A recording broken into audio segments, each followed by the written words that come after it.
Hello, powerful. It's Lisa, your generative power coach. I have such a juicy topic today.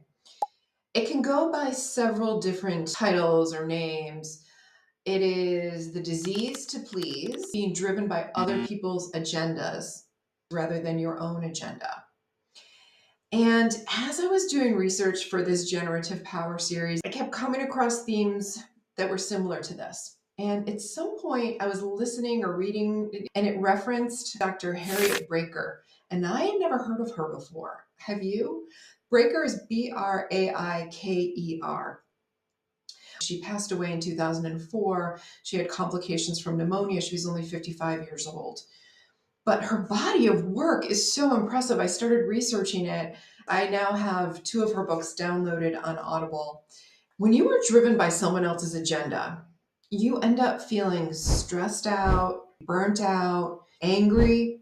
It can cause you to lose sleep. A lot of people do stress eating, drinking, or whatever behaviors they go to. It leads to a cycle where you are less and less healthy and you have less energy. Maybe you don't have time to work out or prepare nutritious meals or regenerate yourself by spending time with people who lift you up versus people who are sucking your energy from you. So it's really important for us to protect our time and to think about what we're doing each day and what we're saying yes to, as opposed to what we're saying no to. I want to share with you what her husband said about her in her obituary in 2004. He said that his wife became intrigued in the early 1980s with emerging research on the type A personality, hard-driving men who make themselves vulnerable to cardiovascular disease by their nonstop workaholic behavior. Okay, first of all, I never thought about type A personality as being just men. So this is the first time I've actually read this or understood it, that it originally applied to men. And I don't know if that's true or not, or if that was just her husband saying that. But like, how far have we come that it's just universal? Type A personalities are like this really, like, we would say workaholic type personalities. And I never thought about that applying to men versus women.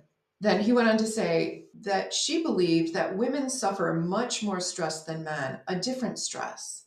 Men can be successful in the job, but women need to be successful in a career, as a mother, cook, chauffeur, wife, volunteer in charities, a hostess, and so much more. This is still true in so many circumstances. But I also know this applies to many men in our society as well. And even when it does, in circumstances, apply to women, it affects the men in their lives. It affects all of our society. Because if women are feeling this, then the ripple effect is felt by men, is felt by their partners, is felt by their children and their families and their friends. It's felt by everybody. Her theory was in a cover article for Working Woman magazine in 1984 called Why the Stress Experts Are Wrong About Women. He said the article generated such interest among women that Braiker turned it into a book called The Type E Woman. Now, I'm 60 years old, so I remember this magazine called Working Woman, and I looked it up, and they stopped publishing it in, I want to say 2001, but it was published for 25 years. So why was it important to have a magazine specifically directed at women who work? It's just interesting to think about that. Every woman was expected to work. So there was this magazine called Working Woman. How interesting how things have evolved, right? Sometimes I feel like we haven't made any progress as women. And then I look at things like this and I go, oh, okay, actually, I guess we have, because we no longer have a magazine around called Working Woman. Very interesting. Okay, so her book titles, let me read these to you. Her book titles first, Who's Pulling Your Strings? How to Break the Cycle of Manipulation and Regain Control of Your Life. So who's pulling your strings as it relates to people pleasing? Sometimes people will manipulate us, right? They'll say certain things. They'll try to guilt us into doing something. They'll find our weak spot. They know how to talk to us so that we give in to what they're asking us to do when we normally wouldn't. And maybe after the fact, we're like, damn it, we did it again. He did it to me again, or she did it to me again. Why did I fall for that, right? Okay, second, the disease to please, curing the people-pleasing syndrome.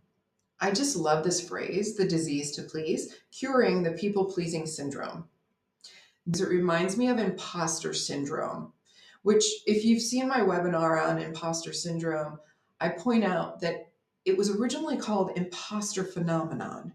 So the two women who identified imposter phenomenon said this is something that happens in our society, and we're seeing it amongst highly educated women who feel like they're going to be found out and kicked out of their programs, even though they are highly qualified, highly intelligent people doing the work that they need to do, fully qualified to be in these programs, right?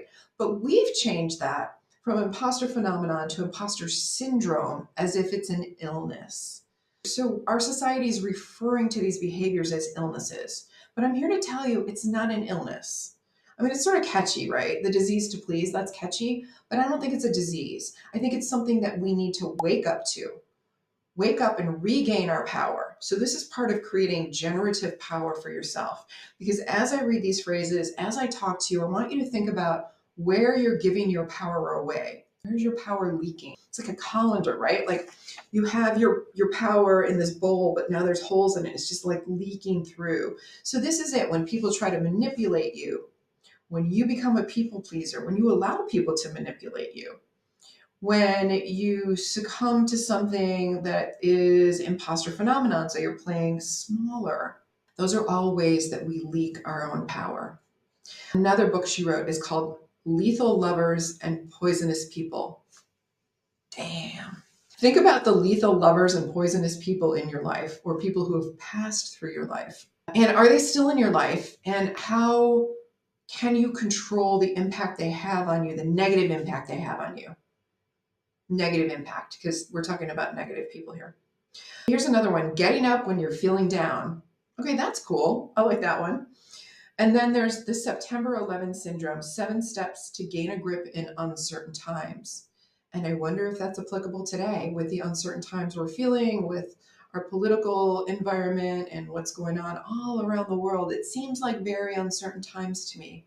Then the last one was the type E woman, how to overcome the stress of being everything to everybody. It creates stress for you when you're trying to be everything to everybody. I look forward to talking to you about controlling your calendar. Lesson learned there, and we can apply that to what we already know